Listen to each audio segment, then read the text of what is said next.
Hello, we are now about to leave our bread dough for the night to bulk ferment or bulk proof.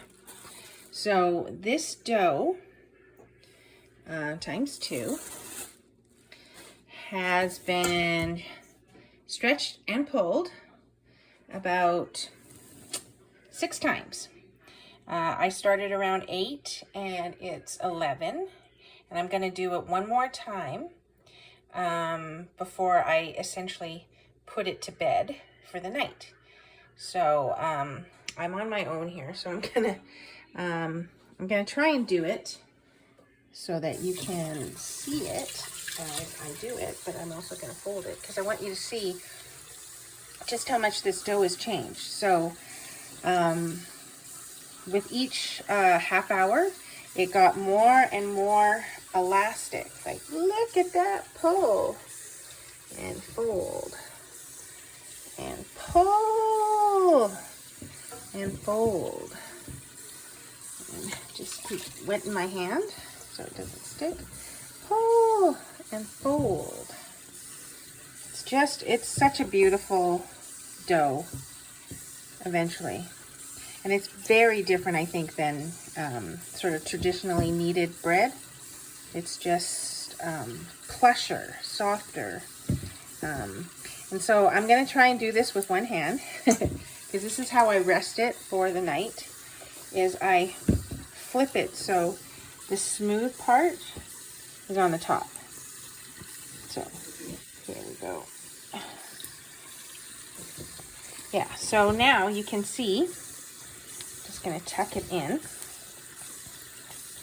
sort of like the side that had just, been pulled from. The smoothest side is now on the top, and I'm just tucking it in, and then I'm going to cover it with my shower cap.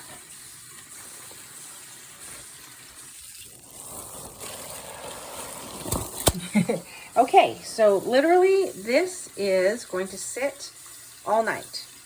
I'll probably get up around 7:30, and I will show you, just probably based on the temperature. It's easily over 21. I don't know, I could probably check, but it's a warm night. And I'm going to cover it with a tea towel and just leave it off my counter. And it should puff up. It's proofing, essentially. Developing flavor, developing air. And so tomorrow morning we will be dividing the dough, shaping it, and then putting it in what I use, plastic bowls. And those ones will go in the fridge for an entire day. And in the fridge, they call it the cold retard, and it will allow the dough to essentially develop more flavor. But we will continue with this, filming this process, but maybe really quickly, I will do my second bowl, just so that you can get another look at this gorgeous dough. It's just so flexible and smooth and elastic, and I think plump is a really good word for it. It's just, it's just such an exciting thing to see how dough behaves with wild yeast, sourdough. So I'm gonna flip it. I would normally do this with 2 hands, so that I'm not too rough with my dough. But you can see I flipped it so that the smoothest side is now on the top, and it already sort of has a little bit of air bubbling activity, because essentially we started this dough about 7 o'clock this evening, and it's 4 hours later, and that yeast has been, the yeast in the starter has been working that entire time, and so that's where a lot of the volume comes. So I would say this dough is about half way up the bowl. So I expect it to be, you know, sort of level, if a little domed, after rising for the night tomorrow morning.